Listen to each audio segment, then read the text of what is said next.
Сайн байцгаана уу өмнөх ангид Бона нууцлаг илгээмж хүлээн авч харин Тэсон руу үл таних дугаараас далд утгатай зурус ирснээр тэдний жинхэнэ дайсан хинбэ гэх асуулт улам бүр ээдрээтэй болж өндөрсөн шүү дээ.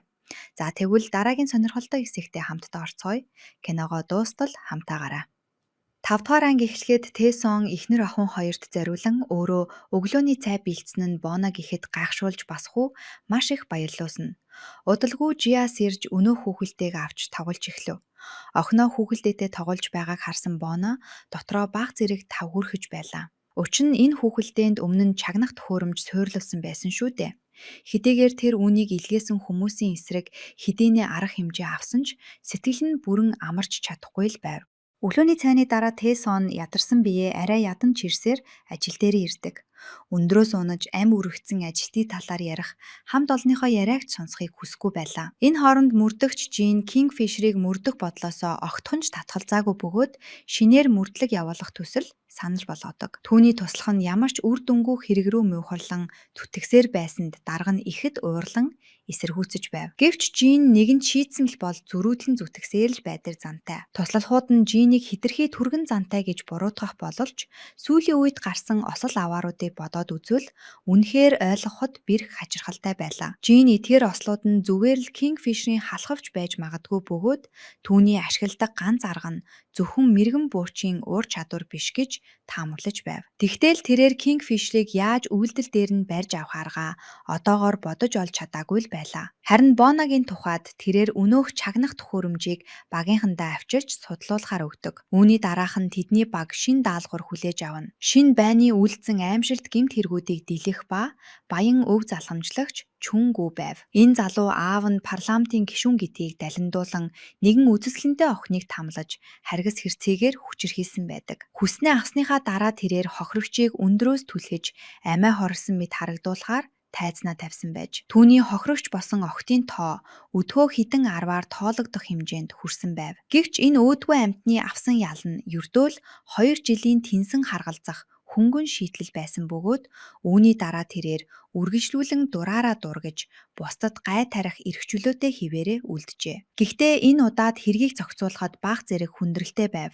Учир нь парламентын гишүүн аавынх нь сонгуул болоход ердөө ганцхан сар үлдээд байлаа. Сонгуульд нь сөргөөр нөлөөлөхөөс сэргийлж аав нь хүүгээ казинод гаднаас нь сайтар түгжиж гадаж гарахыг нь хатуу хоригдсан байв. Өөдгөө Чүнгүүгийн энэхүү тэнэг угайгүй байдлыг харсан Боно хохирогчдын өмнөөс маш ихээр хилэгнэж энэ хэргийг өөрийн биеэр хариуцаж авахаар сайн дураараа урагшгардаг. Тэрээр даалгавар биелүүлэх өдөр түүнийг суглаанд хожуулж, хонжуур таарсан мэд сэтгэгдэл төрүүлэх санал гаргана. Учир нь тэрээр Чүнгүүгийн амьдралынх нь хамгийн аз жаргалтай өдрийг түүний үххийн өдөр болгохыг хүссэн юм. Харин үххийн өдөр гэж хэлэх үедээ Бона нэгэн чухал зүйлийг санан цочирдож орхив. Яг энэ мөчид хадам ээж нь түүн рүү залгасан тул тэрээр хурлаас яаралтай чөлөө гуйн гэрийн зүг гүйж хурлын үлдсэн хэсгийг маргааш үргэлжлүүлэхээр хойшлуулдаг. Энэ хооронд Тэсон 2-7 оны өмнө өндрөөс унаж амиа алдсан ажилтны хэргийн газар дэрнэ. Анхан шатны мөрдлгөөр уг ослыг хохирогчийн хайхрамжгүй байдлаас болсон гэж дүгнсэн байв.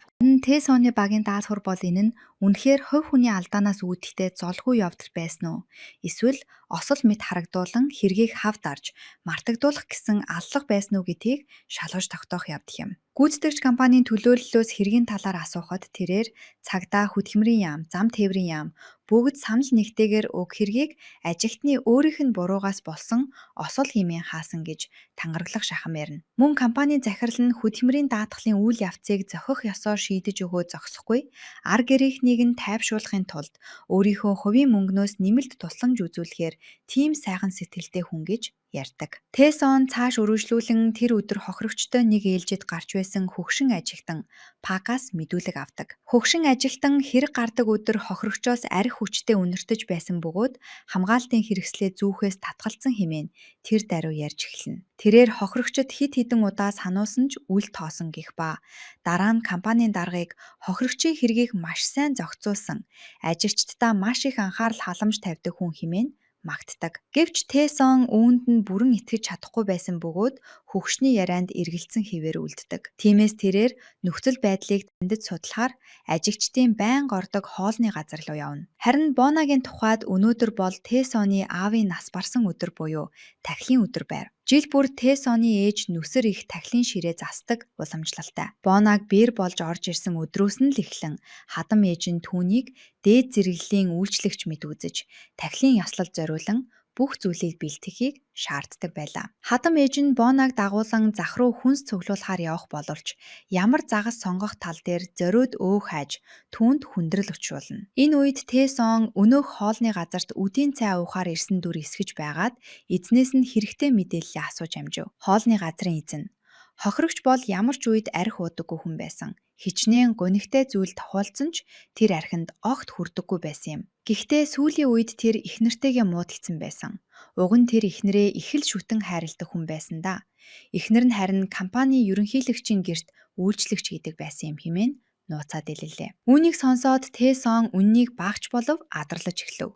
Харин нөгөө талд Боно захаас буцаж ирээд хамаг хүнд ачааг ганцаараа зөөнө. Бэлтгэх шаардлагатай орц найлагуудыг хараад өнгөрсөн хэдэн жилийн хугацаанд хадам ээжийнхээ үгэн доромжлол, хатуу ширүүн сургалтад хэрхэн зовж байсан гашуун дурсамжууд нь сэтэрхэн тэр. Тиймээс энэ удаад тэрээр дахин өөрийгөө зовоохгүй байхаар хатуу шийдэв. Боно ханцууга шамлан хутгаа бариад бүх зүйлийг нүд эрэмхийн зуур маш хурдан бэлтэж дуусгалаа. Гэвч салаатанд сармис амтлагч хийснээс нь болоод хадам ээж нь түүнийг ямар ч хэрэггүй амтан хэмээн хашигчин загинж гарав. Боно маргааныг эцэлхийн тулд хормогчоо тайлж шидээд шин ногоо дахин худалдаж авахар яаран гарч явдаг.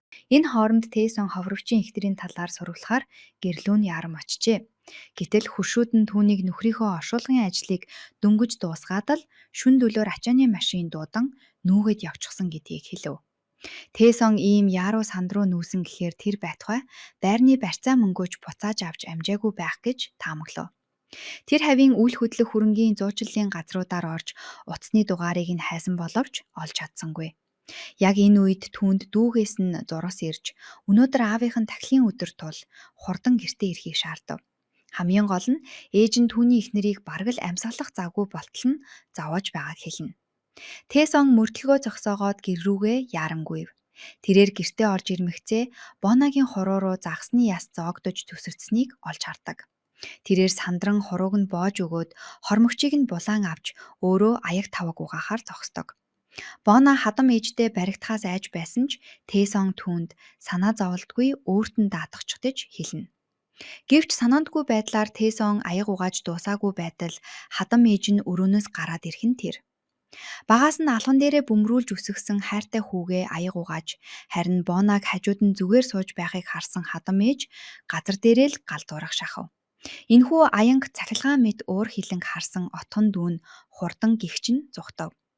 Тэрээр дөнгөж ирж байсан хоёр эгчтэйгээ тааралдаад ээж нь Боногоос дахиад л утгагүй шалтак хайн маргалдаж байгааг шуудхан хэлв. Гэрт хадам ээж нь Тэсоны бээлийг хүчээр тайлуулахаар дайрах боловч тэрээр эхнэрийнх нь гар бэрцсэн хэмээн тайлбарлаж бээлийгээ тайлахаас эрс татгалздаг. Хадам ээж нь тэр даруй Боног ажил хийхээс зүхтаж зориуд өвцөн дүр эсэглээ хэмээн хардаж гарна. Тэсон үүнийг цааш нь төвчсөнгүй. Асуудлыг нэгмсэн цэгцлэхээр шийдэв. Ээж болон эгч нарынхаа өмнө тэрээр өнөөдөр уг нь тэдний аавын тахилын өдөр байтал хамаг хүнд хүчээр ажлыг нуруундаа үүрч яваа хүн нь Боно байна гэдгийг хатуу хэллээ. Тэрээр мөн хоёр эгчтэй хандан үүнээс хойш эртхэн нэрж гар бие оролцсон тусалж байхыг, бүх зүйлийг Боногийн толгой дээр тохиж орхидог байдлаа болохыг шаардав. Үүнд нь том эгч нь тэр даруй уурлан түүнийг эхнэрээ өмөрч ээжигээ марцсан амтан хэмээн шууд харааж гарна. Хадам ээж нь хүүгээ Боноод тархиа угаалгасан хэмээн буруутгаж Боногийн гэр бүл гарал үүслийг сүхэн ярьж эхлэв. Ээж нь эхнэрийнх нь өнгөрсөн амьдралыг сөхөж доромжлохыг харсан Тэсон уураа барьж дийлэлгүй Боног хөтлөөд гарахаар зүтгэнэ. Үүнд дургуутсан хадам ээж нь шуутан алим шүүрч аваад Тэсон руу шийдчихв. Гэтэл хэн санах билээ дээ. Боно рефлексээрээ өнөөх алимыг нь агаарч шүүрэн барьж аваад хадам ээжтэй буцаагаад өгнө. Үүнд бүр чиг хилэнсэн хадам ээж нь хатаас нь загас шүүрэн авч Тэсон руу дайран цохиж эхэлдэг. Дунд эгчин салахдаж дундуур нь орсноор энэхүү жижигхэн маргаан бүхэл бүтэн гэр бүлийн галзуу зодоон замбраагүй бужигнаан болон хуйрав. Энэхүү эмх замбраагүй дүр зургийг харж зогссон Боноод дахиад нэг сонин мэдрэмж төрлөө. Төрсөн гэр бүлийнхэн хичнээн хэрэлдэж маргаж, бие биеэ харааж зүгсэн ч хизээж салж хагцдаггүй нь үнэн аж. Яг энэ үед отхон дүүн гүйж ирээд нэгэн шокийн мэдээ дуулгав. Бяцхан Жия алга болчихлоо гэсээр орж ирнэ. Бүхэл бүтэн гэр бүлээрээ түүнийг хайхаар байрны доорх тоглоомын талбай руу яран бууцгаана. Хадам ээж нь хүртэл үглээ марцсангүй.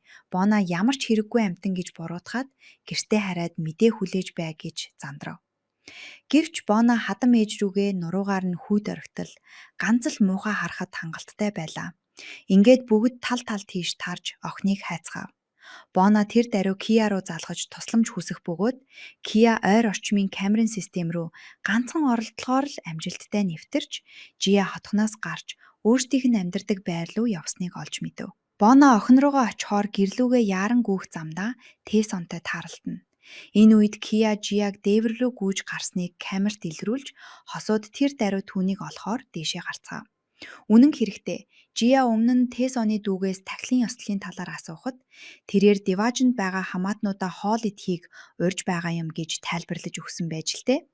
Тиймээс Жия түүний хийснээр хийх арга зам хайж явсан нь тэр байв. Ингээд Боно охиноо 9 минут оллоо. Дээвэр дээр үлмийгөө өргөн тэнгэрт нисэх онгоц руу гараад аллах охиноо хараад Боногийн өөр нь хүрхийн сацуу өрөвдөн. Хаасайгүй гүйж хүн бүрийн санааг зовоолоо хэмээн загнаж эхэлдэг. Жия нулимс туслуулан уйлж ээжийнхэн өвөө эмээ хоёрыг Деважинд очисон гэж хийсэн болохоор тэрээр ээжигээ тэдэнтэй дахин уулзуулахын тулд том нисдэг онгоц барьж авахыг хүссэн юм хэмээн тайлбарлав. Яг энэ үед гэр бүлийнхэн нь ч бүгд гарч ирж энэхүү дүр зургийг хардаг. Тэсоны сэтгэл маш их хөдөлж, нулимс унган, уйлж зогсох эхнэр охин хоёроо очин тэрж авна. Зүрх шимширмээр энэ явдал хадам ээжийнхэн сэтгэлийг ч зөөлрүүлж буулт хийхэд хүргэв. Тэрээр үүнээс хойш энэхүү нүсэр түүхтэй тахилын ёслолыг цуцалж байгаагаа зарлалаа. Маргааш нь Боно эрч хүчээ 100% нөхөн ажилдаа ирсэн бөгөөд багийнхан бүгд цуглаж чүнгүүг устгах төлөвлөгөөгөө яаргачлан хилэлцэж эхлэв. Энэ өөдгүй амтан казиногийн VIP давхарт бөгж байгааг тэд мэдсэн байлаа. Тэнд нэвтрэхийн тулд нэг болзол хангасан байх ёстой нь. Казино өдөр бүр энгийн давхарт хамгийн их хожсон ганцхан хүнд л VIP тасалбар олгодог байв. Багийнхан төлөвлөгөөгөө эцэслэн баталж, Кияг өөрийнх нь зохион бүтээсэн хит өндөр технологийн харааны шилтэйгээр тийшээ илгээхээр болов. Энэхүү хүчирхэл зэвсгийн тусламжтайгаар тэр казиног хоосолж тухайн өдрийн хамгийн шилдэг тоглогч болох ёстой байв. VIP давхарт амжилттай нэвтэрснийхээ дараа тэд Чүнгүүгийн анхаарал сарнихыг далимдуулан түүний өөх зүйлд тусгай эм сэмхэн хийх төлөвлөгөөтэй байв. Энэхүү тусгай эм нь хэдхэн минутын дотор Чүнгүүгийн бүх биеэр хашил үүсгэж хүчтэй хариу урвал үзүүлэх байлаа.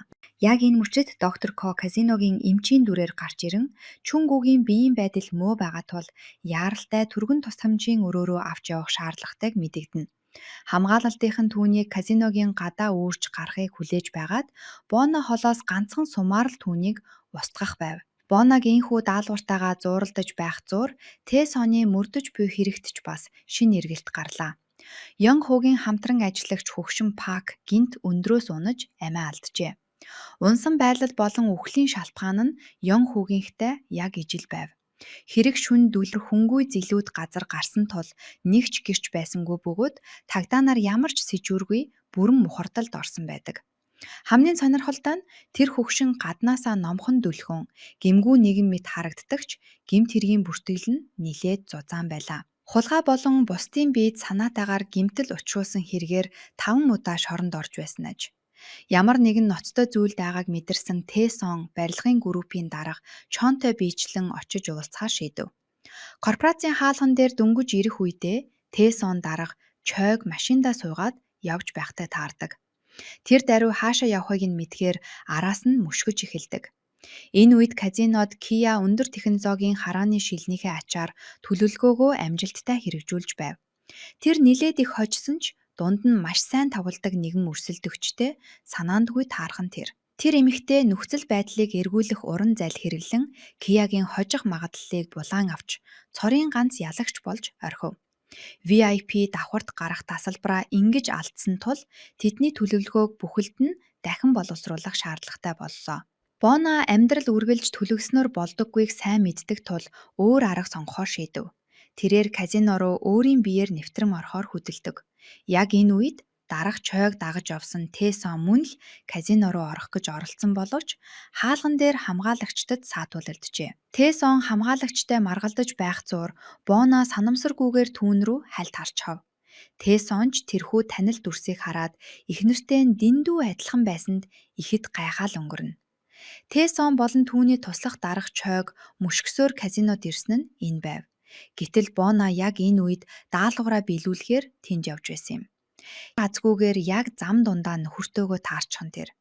Тэрээр сандран малгайныхаа сарвчийг доошлуулан хурдхан бултав. Хэрвээ нөхөр нь түүний энэ танил нурууг харчхал юм бол бүх зүйл будаа болно шүү дээ. Энэ хооронд Тэсон дарах чойг дагаж байгаа дүр эсгэн хит хитэн зураг дарж амжив. Бона мэдээллийн ажилтан Киягийн зааварчилгаагаар ажилчдын цахилгаан шатанд сууж 23 давхар руу гарлаа. Гэвч гадаа байсан Тэсон чойг барьж авахын тулд казино руу орохоор зүтгэсээр л байв. Тиймээс тэр казинод ажилдаг нэгэн танилаасаа гуйн дотогш нэвтэрч яг өнөөх цахилгаан шатанд суухаар ирдэг. Бона цочирд нь нөхрөөсөө дөнгөж бултаж амжтал охиныхын цэцэрлэгийн багш дахин залгаж тэрээр утсаа яаран таслаад цааш явна. Сон өнөөх танил нурууг хараад араас нь дагах гэтэл яг цагаа олон цахилгаан шатны хаалга хаагдаж Бонаг азар аварч үлдв. Бона Киягаар коридорыг хянуулж шатаар дээш өкслөө. Багийнхныхаа тусламжтайгаар тэрээр хамгаалагчдаас молтолж чүн гүүгийн өрөөнд сэмхэн нэвтэрч оров. Тэрээр хөрөөгчөнд байсан рашааны савнд багийнхныхаа бэлтгэж өгсөн тусгай эмийг хийж бусад савтай уснуудыг нь хогийн сав руу хаяж орхив. Түүнийг дөнгөж өрөөнөөс гарах гэж байтал Кия мэдээлэл өгч чүнгүү нэг эмэгтэйг дагуулan өрөөрөөгөө ирж байгааг дуулгав. Тэр эмэгтэй нь Киягийн VIP тасалбарыг булааж авсан өнөөх мундар тоглолтог бүсгүй байлаа. Гарах ямар ч боломжгүй болсон Бона аргагүй элхэнд угаалгын өрөөнд орч нуугдав. Энэ хооронд Тэсон болон түүний туслах дарга чойгийн тавлаж байгаа танхимыг олж очоод түүнтэй уулзах цаг товлсон хэмээн хамгаалагчдад худал хэлв. Гэвч хэсэг хугацааны дараа ажилчид нь ирээд түүнд хинтээж уулзах цаг товлоодгүй байгааг нь хэлнэ. Төлөвлөгөө нь нурж Тэсон дотовч дайран орохыг оролдсон боловч ажилчид тэднийг зогсоож хоёуланг нь тэндээс хөөж гаргадаг. Харин Бонагийн талд чүнгүү өнөөх бүсгийг дар суухыг урав. Бона чүнгүүг улаан дарсны хундланд сэмхэн масууруулах бодис хийж байгааг харсан бөгөөд хорлогдох гэж буй тэр бүсгийн хувь заяанд маш ихээр санаа зовж эхэлнэ. Адаа Тэсон ажигчдад хөөгдөн гарч чимээг үхэн тэндээс явлаа. Гэвч тэрээр нэг л зүйлд маш бат итгэлтэй болсон байв. Тэр нь компани төлөөлдөг нөгөөх дарга Чой энд нууцаар мөрийтэй тоглоом тоглож байсан явдал байлаа. Өрөөн дотор өнөөх мундаг тоглодог бүсгүй гинт өрөөний үйлчиллээ дуудав. Удалгүй ахлах тогооч хоолны тэрэг түлсээр орж ирэх бөгөөд чүнгүүгийн урд зориуд сонин үйлдэлхийг хэн тэр. Хоолоо амтархан идэж байсан чүнгүү гинтгэл шалан дээр ухаан алдаад банчив. Яг энэ үед өнөөх хоёр бүсгүй жинхэнэ дүр төрхөө илчилээ. Тэд хоёулаа хүсний алуурчид байж таарав. Түүгээрч барахгүй. Өнөөх мастер бүсгүй угаалгын өрөөнд хүн нөөгдөж байгааг аль хэдийнэ гадарлсан байв. Ингээд ахлах тогооч угаалгын өрөө рүү орж Бонатай туластахаар явах зуур тэрээр гадаа нь ялалтаа тэмдэглэн баясаж байгаад хөрөөгчөнд байсан рашааныг санаандгүй уучхав. Гэвч тэр нь Бонагийн аль хэдийнэ тусгай им хийгээд орхичихсан байсан өнөөх лонхтой ус байдаг.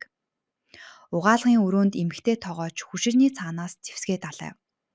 Бона хүшгийг хурдан гихчин татаж өрсөлдөгчөө хяналттай авахыг оролдсон боловч түүний тулалдах ур чадвар энгийн нэг дунд зэргийх байсангүй маш мундаг байлаа.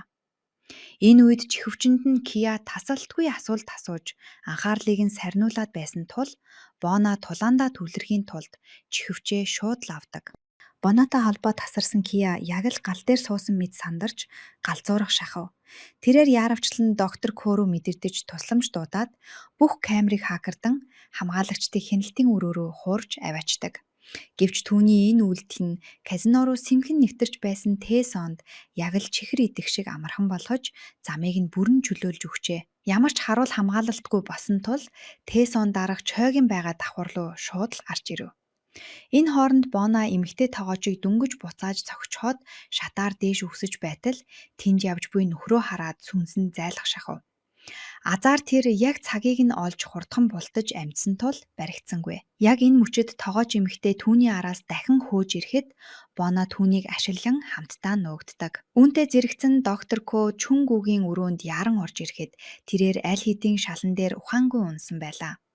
Харин өнөөх хөлсний алуурчин нэмэгтээ андуураад хортоо ланхыг уучсан тул нүүрэн дээгүүр нь битүү улаан тууралт гарч амьсгалж чадахгүй ам тэмцэж байв. Доктор Ко түүнээс байцааж асуух үедээ тэр эмэгтэй болон тогооч бүсгүй мөн хамгаалалтын багт хуурамчаар орсон байсан хүмүүс бүгд орон нутгийн нэгэн хөлсний алуурчдын бүлэглэлийн гишүүд болохыг олж мэднэ. Тэдний өнөөдрийн жинхэнэ байна Чүнгүү биш харин дарга чой байж. Яг энэ үед Бона болон ахлах тогооч бүсгүй хоёр туларцсаар ерөнхийлөгч Чойгийн өрөөнд орж ирэв. Дарга Чой яг энэ үед усанд ордог онгоцондоо тухлан хэвтэж байсан бөгөөд зочны өрөөнийнх нь гадаа хоёр эмэгтэй хөлсний алуурчин бие биенийхээ хэн болохыг ч мэдэхгүйгээр үхэгсэхээ үзэгцэн ширүүн тулалдаж байгааг огтхонч адаалсангүй. Гадаа нь Тэсон мөн л Батор гарч буй чимээг сонсоод Дарга Чойгийн өрөөний хаалган дээр ирчихсэн байв. Тэр хаалгыг яаж онгойлгох вэ гэж бодож байтал хамгаалагчийн дүрд хуурсан Бизи гэх залуу гинт гарч ирээд түүнийг яаралтай буцаж явахыг шаардлаа. Үүнийхээ дараахан Бизи өрөөрөө яаран орж өнөөх хоёр бүсгүйн тулааныг зогсоов. Энэ үеэр тэрээр санамсаргүйгээр Бонагийн нэрийг шууд дуудчихсан бөгөөд үүнийг сонссон Бона түүнийг таньдаг хүн байна гэдгийг ойлгож ихэд цочирдов. Ингээд хоёр тал түр тайвширч казиногийн гадаа гарч ирцгэн хоёр алуурчны баг үл ойлголцлоо тайлахын тулд бие биенийхээ хэн болох талаар ярилцаж эхлэв. Энэ үед Бизи Бонад тэдний жинхэнэ устгах ёстой байна. Хэдэн жилийн өмнө тэнсэн харалзах ялаар шоронгоос мултарсан аж донтон болох Дарга Чой гэдгийг дэлгэлээ. Түүгээр ч зогсохгүй. Чой нэгэн ажилтныг ажилд авсныхаа дараа их нэрийг нь гэртээ үйлчлэгчээр ажилуулсан тасралтгүй хүчирхийлж хорлож байж. Үүнийг мэдсэн өнөөх ажилтан түүнийг хэрэгээ хүлээхгүй бол бүх үннийг хэвлэл мэдээллээр цацна хэмээн сүрдүүлсэн байна. Гэтэл хэн санах билээ дээ. Амийг нь хамхихын тулд ноён Чой маш их мөнгө цацаж гэмт хэргийн бүртгэлээр дүүрэн өнөөх хөгшин хамтран ажилчныг хаахуулдаж өөртөө элсүүлж.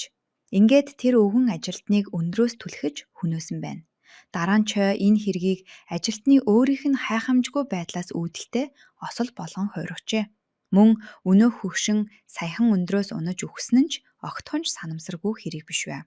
Энэхүү хөлсний алуурчдын байгууллага уг хэргийг мөрдөж мэдснийхаа дараа хөгшин өвгнийг өнөөх ажилтан нас барсан яг тэр газарт нь аваачиж төлөөсийг нь төлөөсөн байдаг. Одоо тэдний хийх ёстой эвлүүлдэг тоглоомын хамгийн сүүлчийн хэсэг нь Дарга Чойгийн ам байлаа. Тэд VIP давхарт гарахын тулд л Чүнгүүгийг ашиглаж түүнийг хорлож ухаан алдуулсан байж таарав. Тэдний анхны төлөвлөгөөн нь Чүнгүүгийн өрөөнд гал гаргаж улмаар Дарга Чойгийн өрөөрөө нэвтрэм орох байж. Гэвч зам донд Бонатай санаандгүй таарч бүх зүйл холилдсон нь энэ байв. Бизи мөн саяхан нэг сэтгүүлж Чойг мөрдөж араас нь дагаж яваа талаар санамсаргүй байдлаар малдлаа. Бона саяхан казинод Тэсонтой тааралцснаа тэр даруй санаж цочирдсан бөгөөд түүний зүрхийг гал мэт шатааж санааг нь зовоосон өнөөх сэтгүүлч нь өөрийнх нь нөхөр байсныг ойлгоод бүржих сандрав.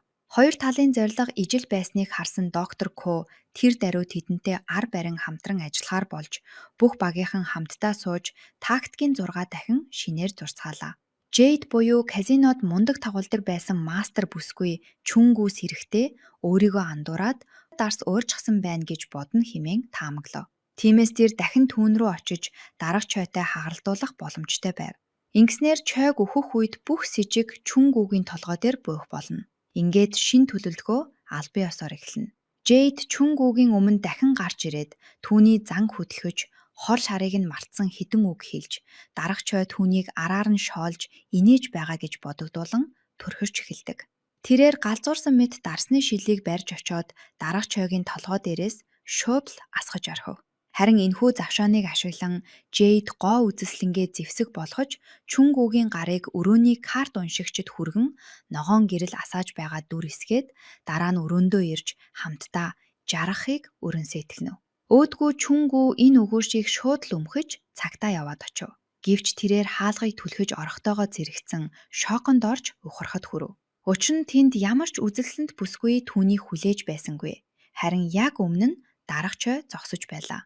Аль хэдийнэ бие биеэ үзэж чадхаа байж нүднийх нь өргөс болсон тэр хоёр нэг өрөөнд таарж бахта юу ч асуулгүйгээр шууд л улаан галзуу ноцолдож эхлэв. Яг энэ мөчөд Бона өрөөний цонхны эсрэг талд байрлах агаарын дүүжин бүхэгт сууж байлаа. Тэрээр маш тайвнаар мэргэн буучийн бууга барьж байг онлоод бохоо зүүлэн дарав. Ганцхан сумаар л тэр хоёр өөдгөө амьтныг хоёуланг нь нэгмөсөн тонилгож орхив. Даалгавар амжилттай биесний дараа Ким болон багийнхан бүгд урт амьсраа авч тайвширцгаалаа. Бизигийн багийнхан ч мөн даалгавраа гүйцэтгсэндээ туйлын баяртай байр. Энэ үед гэртээ Тэсон эхнэрийнхээ оронд бяцхан охиноо асарч байдаг. Гэтэл туслах нь залгаж зурагтаа асаахыг хүсв. Тэсон дарах Чой, Чүнгүү хоёрын өгсөн тухай мэдээг сонсоод бүр их цочролд ордог. Энэ хооронд мөрдөгч Жинч мөн алуурчин Кингфишер ганц сумаар хоёр шувуу буутсан гэх мэдээг сонс могцоо хэргийн газар руу шууд давхиж очлоо. Харин Тэсон хохирогчдын жагсаалтаас Чүнгүүгийн нэрийг баталгаажуулсныхаа дараа гинт хүшиж 5 жилийн өмнөх дурсамжууд нь түүний толгойд зургасхийн орж ирэв. Тэр жил Тэсон амь насаа алдтлаа хүчирхийлүүлсэн нэгэн хохирогчийн хэргийг бүхий л чадлаараа мөрдөн шалгаж байсан юм. Чүнгүүгийн нэрийг илрүүлж түүнийг шүүхэд шилжүүлэхдээ тэрээр маш их хүндрэлтэй нүүр тулж байв.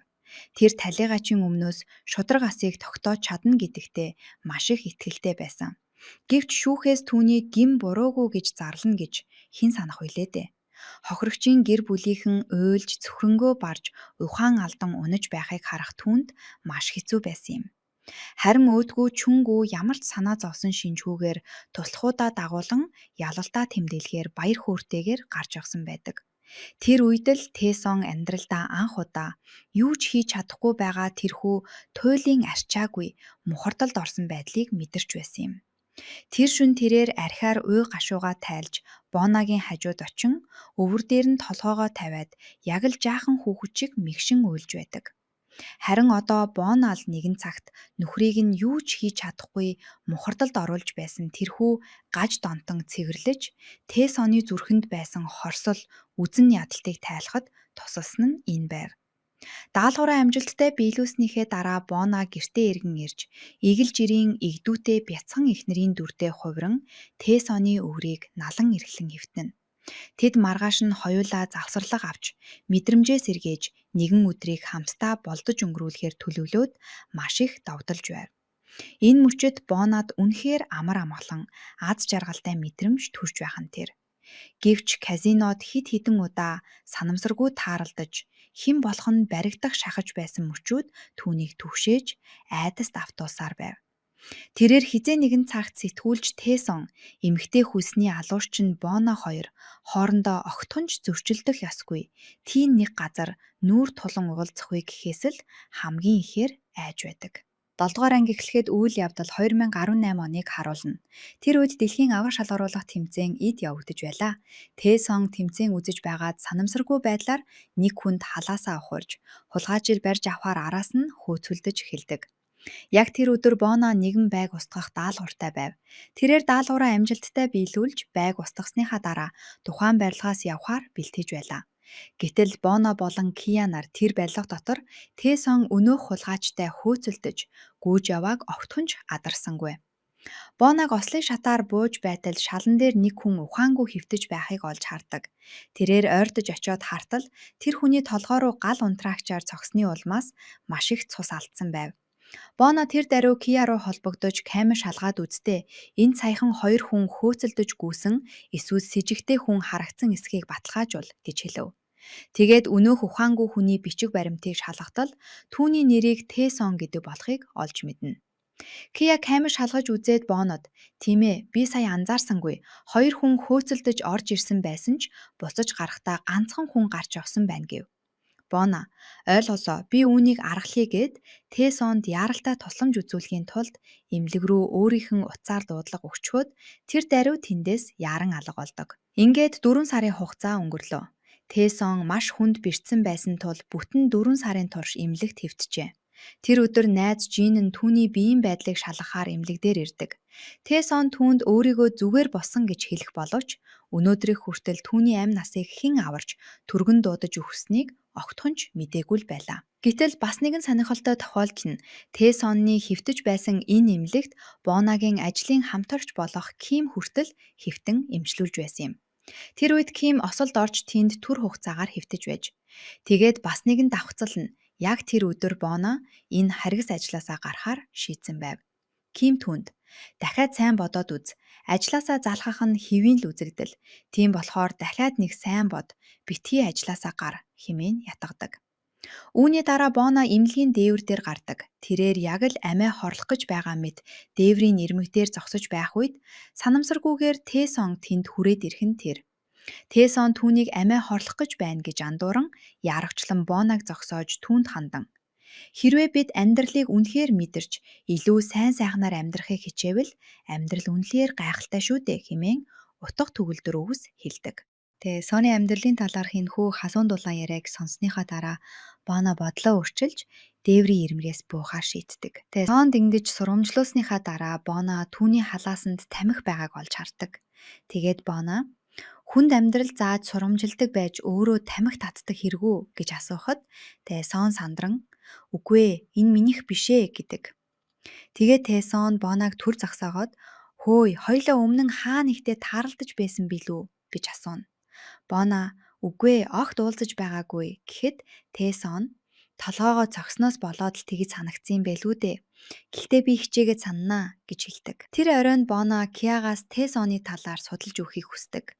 Киач судалж үзээд Тэ-сон нь Кингфишерийн талаар нилээд олон нийтлэл бичсэн сэтгүүлж болохыг олж мэднэ.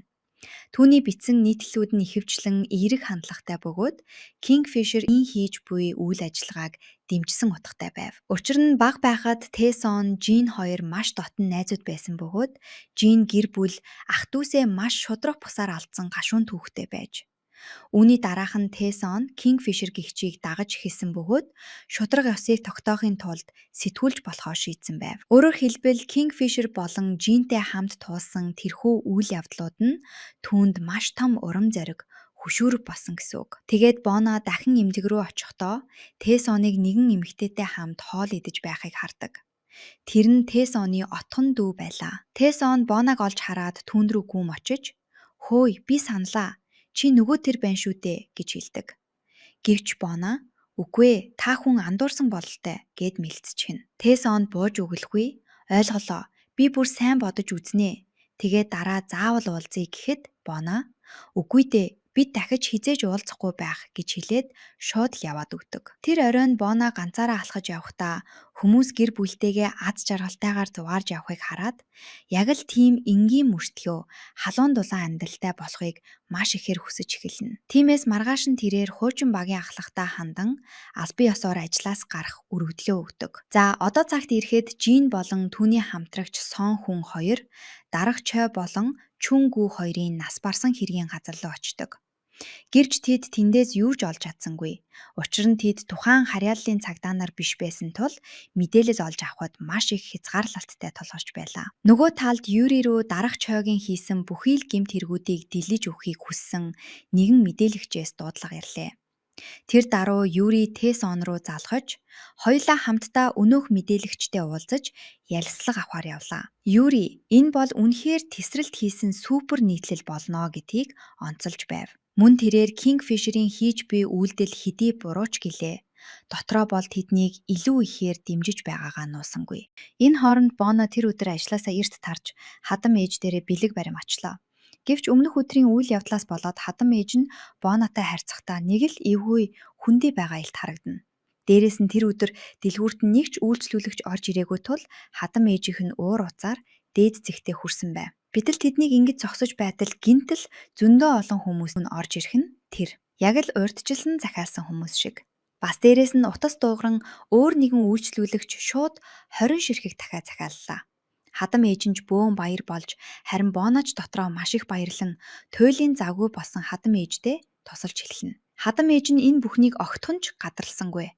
Үнэн дээр энэ бүхэн Боногийн л төлөвлөгөө байлаа.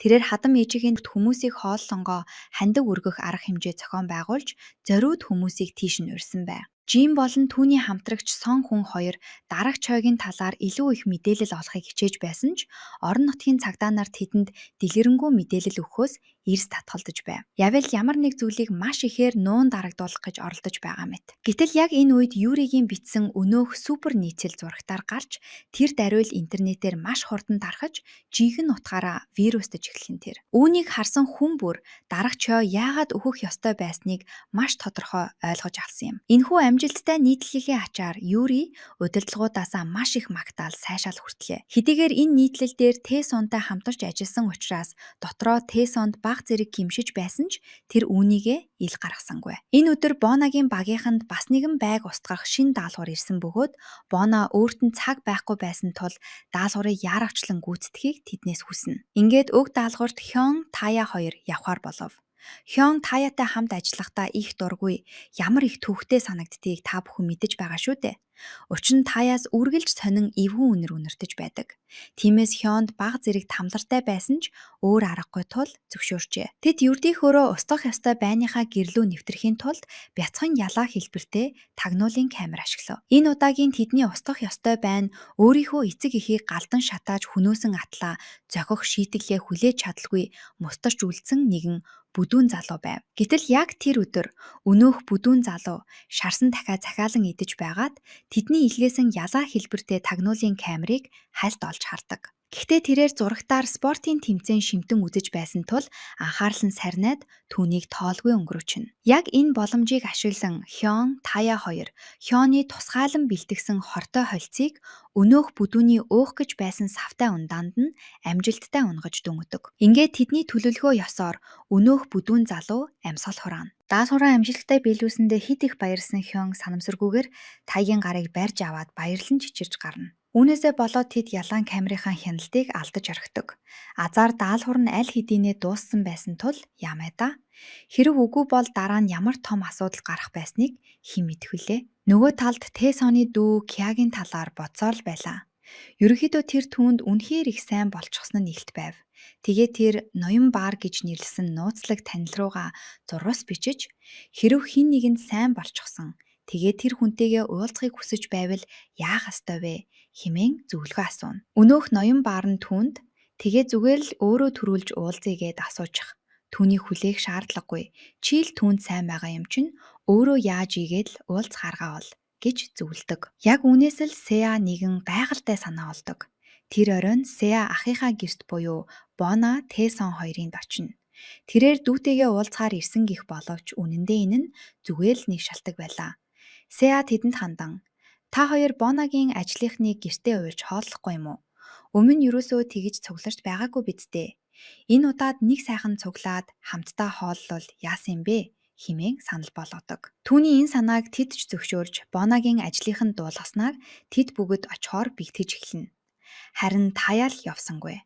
Тэр үнэхээр хит дотгошоогоо нэгэн учраас иймэрхүү цугларалтанд оролцдоггүй бололтой. Ингээд Бона, Тэсон, Сеа Жианар Бонагийн ажлынханд зориулж оройн зоог бэлтгэхээр зөндөө их хүнс цуглуулж эхэлнэ. Сеа Бонагаас Кягийн юунд дуртайг бас юу идэх дуртай болохыг нь тасралтгүй шалгааж асууна. Тэрээр бүр Кягийн дуртай хоолыг хийлгэхээр Бонагаас гуйдаг. Гэвч тэр үед Бона нөхрийнхэн дүү Кяг оногчсон байгааг огт хүнч гадарлаагүй л байв. Оройн Бонагийн ажлынхан тэднийд ирэхэд Тэсон тэднийг маш халуун дулаанаар угтан авч Бона, Тэсон, Жианарын аз жаргалтай гэр бүлийг хараад тэд ч бас маш их баяртай байлаа. Бүгд л маш жаргалтай байв.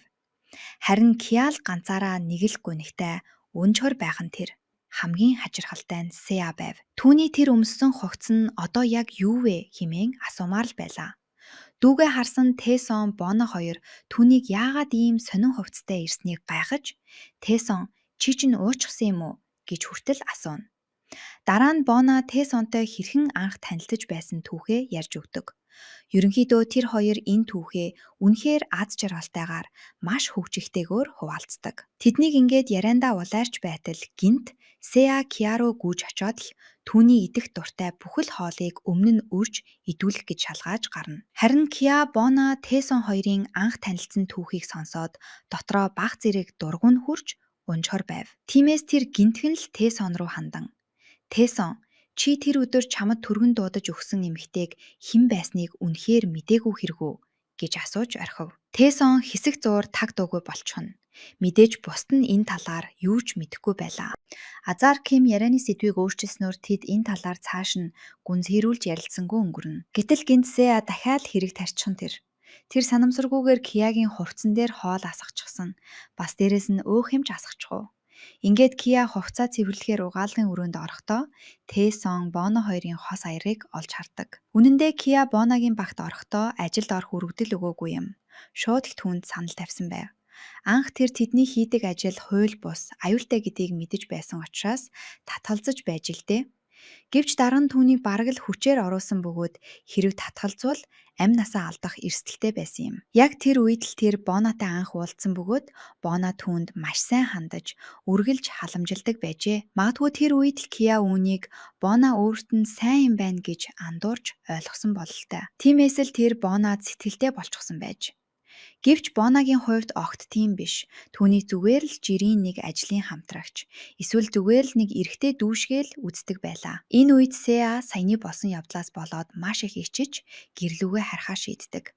Яг энэ үед Кияч бас явах гэж байсан тул босод нь Сеаг түүнийг хүргэж өгөөрэй гэж хэлнэ. Тэгээд тэд гадаа гарах үед Сеа Кияас саяны болгочмгүй үйлдэхийн төлөө уучлалт гуйдаг. Гэтэл Кия яагаад ч юм гинт Сеа руу ойртож ирээд "За яах вэ? Чи миний цамцыг буцааж өгөхдөө хоёулаа давхар болцчихъя" гэж хэлхэн тэр. Сеа үүнийг сонсоод шууд л тэнгэрт нисэх шиг болж Кия гинт болзоонд уурсанд маш их шоконд ордог.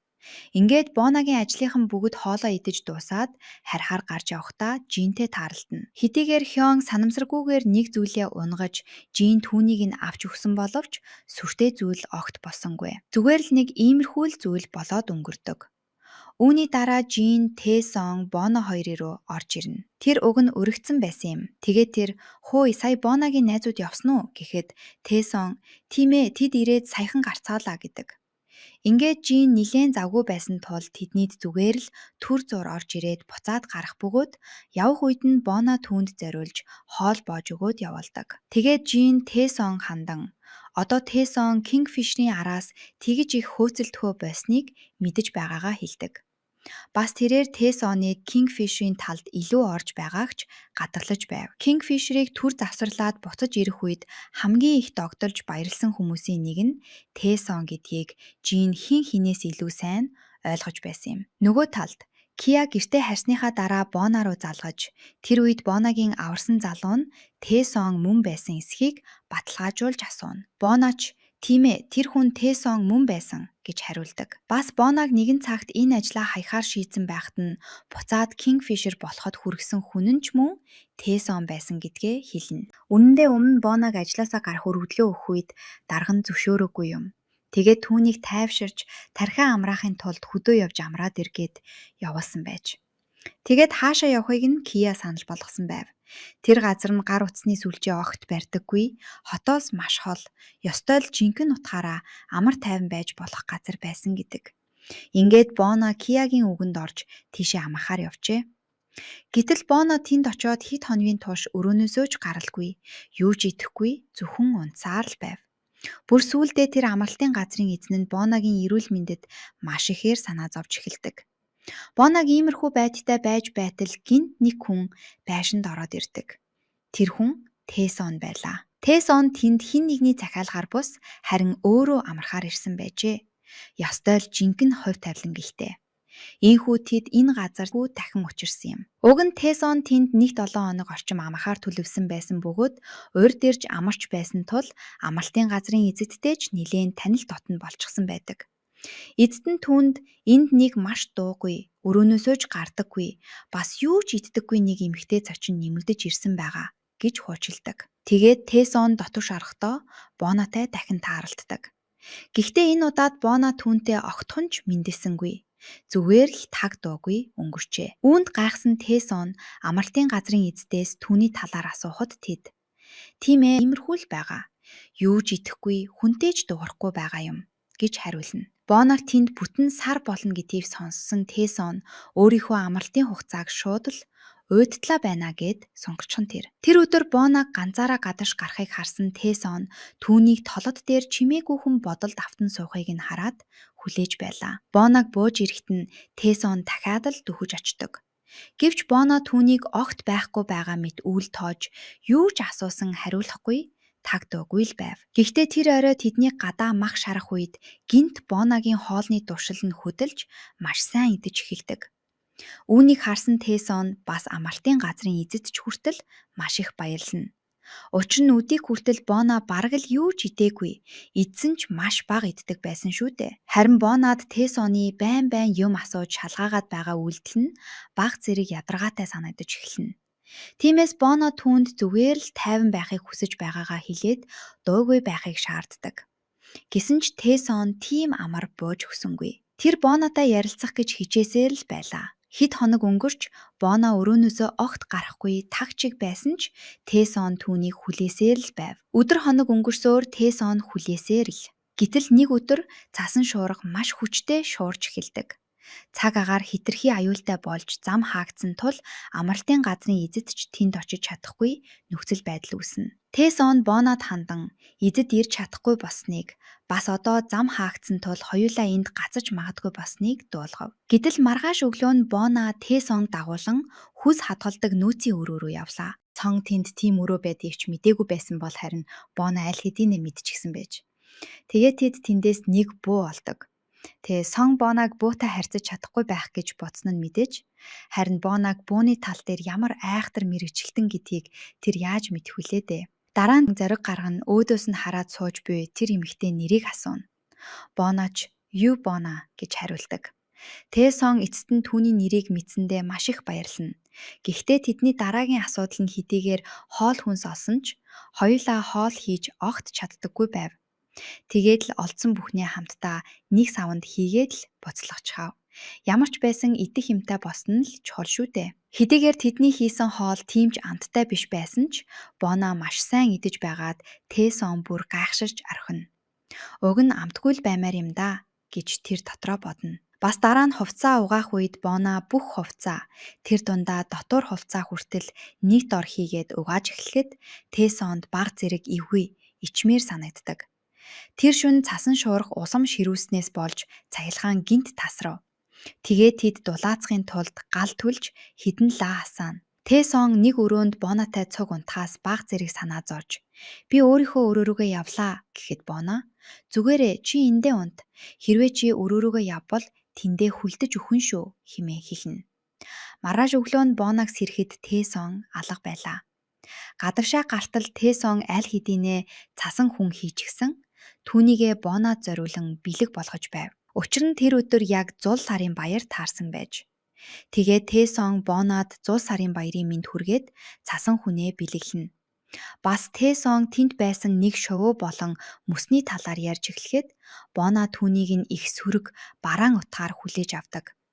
Харин үнэндээ Тэсон түүнд маш эерэг утгаар өөдрөгөөр тайлбарлаж байсан юм. Боногийн альвайг хүлээж авах үнцэн их сөрөг байхад Тэсон эсэргээрээ байдаг.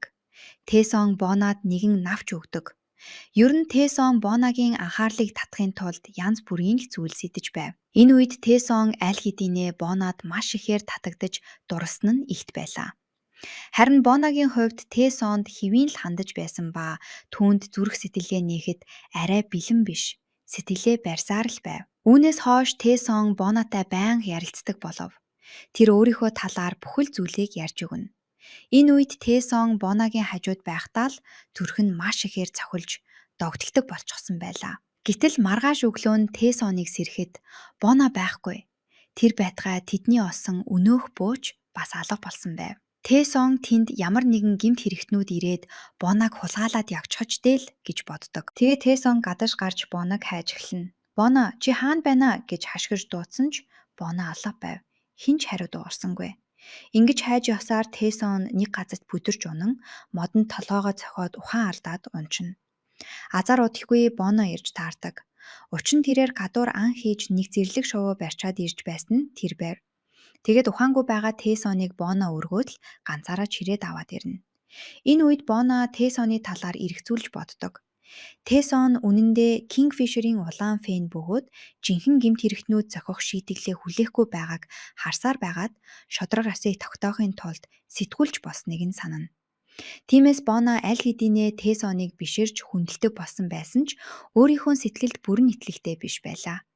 Гэтэл Бонаг түүнийг хүнжлөөр хучих гэж байтал Тэсон сэргэж Бонаг маш чанга тэврэн аваад түүнийг алдахаас ямар их айсан тухайгаа хэлдэг.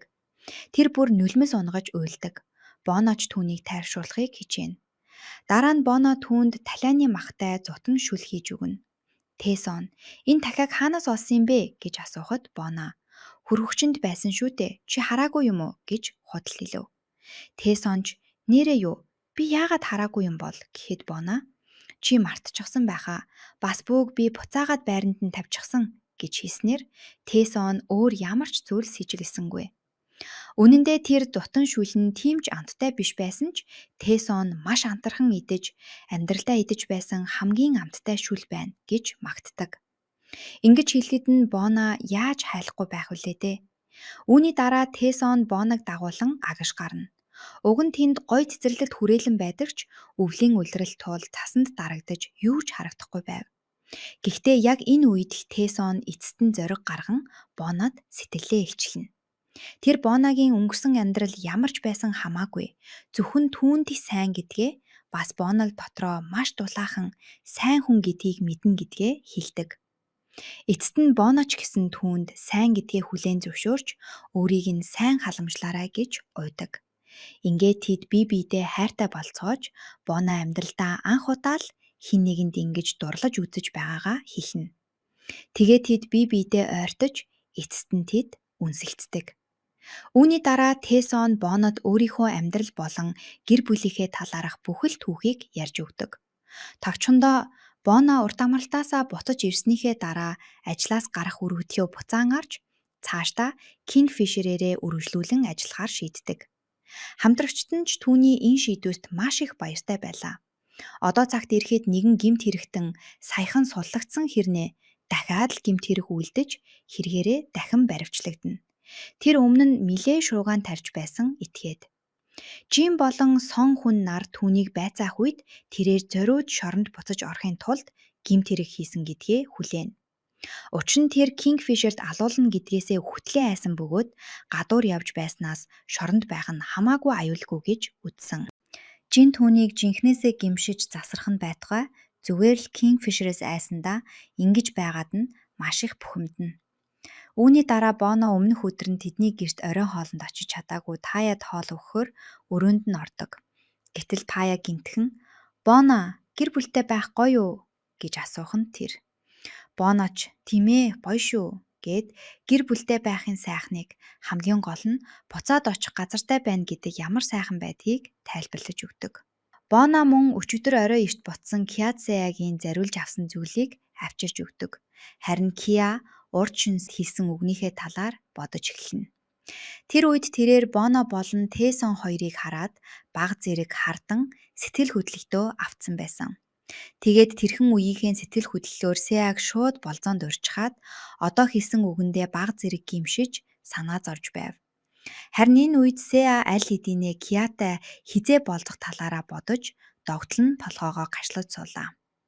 Дээрээс нь түүнд Киагийн утасны дугаарч байхгүй байдаг. Гэтэл ээж нь түүний энэ гоё романтик төсөөллийг тасалдуулж орхино. Ээж нь түүнийг сон хүний ажилдаг цагдаагийн хэлтс рүү захиалгын дахиа хүргэж өгөөд ир хэмээн явуулдаг. Гэтэл Сеа сон хүн хоёр чинь үнэндээ маш дотн найзууд байсан юм. Хамгийн сонирхолтой нь Сеатай байнга зурвас бичлцэж зөвлөгөө өгч байсан өнөөх нууцлаг ноён баар нь үнэндээ сон хүн байсан болж таарав. Тэгээд Сеа анхны болзооныхоо талаар сон хүнээс зөвлөгөө асууна. Гэвч сон хүний өгсөн зөвлөгөөнүүдээс нэг нь ч Сеад олигтой санагдсангүй. Эцэст нь тэрээр урамгүй хүн чамаас юм асууж цаг гарцсан миний тэнэг хэрэгтэй ганц ч зөвлөгөө авч чадсангүй гэд ундууцдаг. Нөгөө талд өнөөх шоронд буцаж орсон гэмт хэрэгтэн маань тэндээ өөрийгөө бүрэн аюулгүй тухтай байна гэж бодож байтал гинт нүүр нь үл харагдах нэгэн нууцлаг хөгшин нэр түүний өмнө гарч ирдэг. Тэрээр хэрэгтэн рүү хараад "Чи энд үнэхээр амар тайван байж чадна гэж бодож байна уу?" гэж асуухад өнөөх гэмт хэрэгтэн шууд л айдаст автан чичирч эхэлнэ. Үүний дараа Жин оройн гэртээ харахад Тэсон түүнийг аль хэдийнэ хүлээгээд байж байв. Учир нь тэр өдөр Жинийн ээж болон дүүгийнх нь нас барсан өдөр буюу дурсгалыг нь хүндэтгэх өдөр байж. Тэсон жил бүрийн энэ өдөр Жинийг анзаардуулахгүй тулд үргэлж ирж хамт байдаг байсан юм. Тэр орой Жин маш их зүйл бодож сэтгэл санаа нь хүнд байсан тул Тэсонтой хамт нилээн уудаг. Тэгээд Жин Тэсонд түүний Kingfisher-ийн улаан фен гэдгийг нь мэднэ гэдгээ хэлнэ. Хэдийгээр Жин өөрөө ч бас анх Kingfisher-ийн фен байсан ч нөгөө талаараа түүний хийж буй үйлдэл нь хууль бус, буруу гэдгийг ухамсарладаг байлаа. Гэтэл энэ үеэр нилээн согтсон байсан Тэсон гинт маш том нууц дэлгэдэг. Тэрээр үнэндээ Kingfisher-ийг хэн болохыг мэднэ гэдгээ Жинд хэлэх нь тэр. Мөн тэрээр өмнө нь хэн нэгэнд хулгайлагдаж байснаа талаар бодно. Тэр хүн нь Тэсонд Kingfisher-ийн хэргийн талаар дахин ухаж түнхэхгүй байхыг хатуу сануулж сүрдүүлсэн байж. Хамгийн аимшигтай нь Тэсоныг хулгайлж сүрдүүлсэн тэр хүн бол Бонагийн өнгөрсөн амьдралтай холбоотой залуу байсан юм. Тиймээс л Тэсон хайр технэр Боно болон бяцхан охин Жиа хоёртоо ямар нэгэн аюул учруулахаас үхтлээ айсандаа Kingfisher-ийн хэргийг дахин мөрдөхөөс бүр мөсөн татгалцсан байдаг. Маргааш өглөө Тэсон, Боно, Жиа 3 ердийнхөөрөө өглөөний цайгаа ууж байв. Боно өнөөдөр гадуур ажилтай гэдгээ хэлж Тэсоныг охиноо харж үлдэхийг гуйдаг. Тэсон ч ойлголоо асуудалгүй гэж хариулав. Үнэндээ Боно Оросоос өнөө хүүхэлдээ доторх нууц чагнах төхөөрөмжийг явуулсан хүнтэй уулзахаар гарсан байлаа. Харин Тэсон өмнөх оройн согтуудаа Жинд чухам юу гэж хийснээ санах гээд тархиа гашлаж суудал гинт хаалганы хонх дугархан тэр. Яг энэ үед Боно уулзах газраа очсон ч өнөөх хүн нь зөрөөд тэдний гэрт оччихсон байлаа. Тэсон хаалгаа тайлтал гадаа хар хугацтай өндөр залуу зогсож байв. Тэрээр шууд л Боно руу залгаж гэрт нь ирчихсэн байгаагаа хэлнэ. Энэ хүн бол Сэлги байсан юм. Тэгвэл тэдний гэрт ирсэн энэ хүн Тэсоныг хулгайлж Kingfisher-ийн хэргийг дахин сүхвэл амьд явахгүй шүү хэмээн сүрдүүлсэн өнөөх залуу мөн болов. Хэрвээ мөн бол Тэсон түүний хоолойг шууд таньж чадах болов. Энэхүү Эдритэй асуултын хариуг дараагийн ангиас хамтдаа олж мэдцгээе. За дараагийн хэсгийг хурдан үзхийг хүсэж байвал комент үлдээж сувгтаа subscribe хийж биднийг дэмжээрэй.